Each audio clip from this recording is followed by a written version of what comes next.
ketemu lagi bersama saya Widarwaru. Di sini saya akan menceritakan hidup dalam keterpurukan dan tips untuk bangkit dalam keterpurukan. Selamat menyaksikan. Mungkin saja teman-teman lagi ada dalam keadaan keterpurukan saat ini, dan teman-teman bingung mau bagaimana. Teman-teman kehilangan jalan keluar, dan mungkin apa yang teman-teman alami itu membuat teman-teman tidak mempunyai semangat, tidak mempunyai harapan dengan keadaan yang sedang teman-teman alami, yaitu dalam keadaan ekonomi, keluarga. Mungkin keluarga teman-teman mempunyai ayah yang pemabuk, atau mungkin banyak hal lah yang membuat teman-teman hidup dalam keterpurukan. Dan mungkin teman-teman saat ini bingung, teman-teman mau bagaimana gitu ya. Mungkin saya merasakan apa yang teman-teman rasakan pada saat ini yang hidup dalam keterpurukan, dimana saya juga pernah mengalami hidup dalam keterpurukan itu sangat menyakitkan sekali. Dimana saya juga pernah mengalami ekonomi yang berkekurangan, keluarga, dimana saya mempunyai sosok ayah yang pemabuk, yang kerjanya tiap hari hanya membuat keributan dan hanya membawa masalah-masalah saja. Kadang tidak memikirkan apa yang seharusnya dilakukan dalam keluarga itu, dan apa yang seharusnya dia lakukan supaya keluarganya bahagia atau supaya kita semua bahagia. Nah, ini saya akan membagikan buat tips untuk bangkit dalam keterpurukan. Tips yang pertama adalah minta bimbingan Tuhan, di mana kita memerlukan Tuhan dalam kehidupan kita. Setiap masalah, setiap persoalan, baik itu persoalan kecil maupun persoalan besar, kita tahu bahwa semuanya tidak terjadi tanpa seizinnya Tuhan. Nah, oleh karena itu, mari kita meminta kekuatan yang dari Tuhan, meminta pertolongan Tuhan, dan terus membawa ke dalam doa, menceritakan kepada Tuhan apa yang menjadi keluh kesah kita, menceritakan kepada Tuhan apa yang menjadi beban berat kita, dan kita percaya bahwa tangan Tuhan akan selalu menyertai kita. Tuhan akan membukakan jalan, Tuhan akan memberikan jalan dalam setiap kehidupan kita.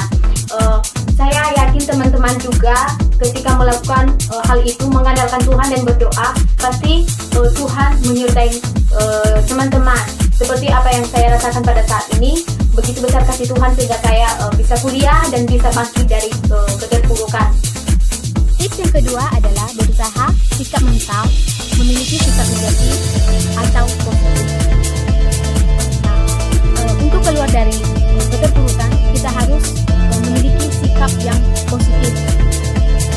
Di mana orang yang memiliki sikap positif, biarpun banyak masalah yang dihadapinya, tetapi dia selalu menjadikan itu hal-hal positif dalam dirinya, maka itu yang membuat dia sukses. Begitu juga dengan kita semua teman-teman, ketika kita menghadapi masalah, mari kita berpikir positif dan percaya bahwa kita akan menjadi orang sukses. Tips yang ketiga adalah tentukan satu gagasan yang jitu, yang bisa mengubah laku kita dan mengikuti tindakan. Dalam hal itu, kita harus memerlukan pemikiran-pemikiran yang kreatif, cepat, cermat, dan menyesuaikan. Dan kita juga harus mempelajari apa yang menjadi penyebab kita bisa ada dalam keterpurukan, dan apa yang harus kita lakukan. Jangan ikut terlena dengan kesulitan-kesulitan itu, tetapi mari kita menghadapinya. Mari kita mengatasi kesulitan itu dengan cara-cara yang cerdik. Empat adalah kita harus mengubah potensi kita menjadi kebaikan.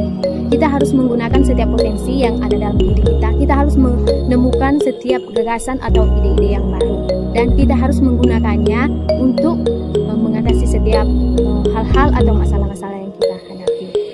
Dan kelima adalah kamu harus memahami siklus dan kecenderungan untuk mencapai tujuan Anda. Jika Anda saat ini lagi dalam keadaan atau siklus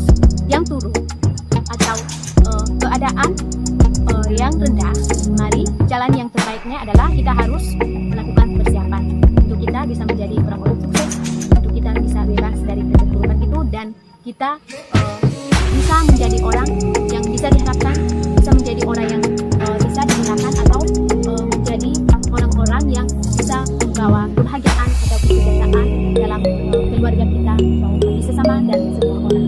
Itu saja tips yang saya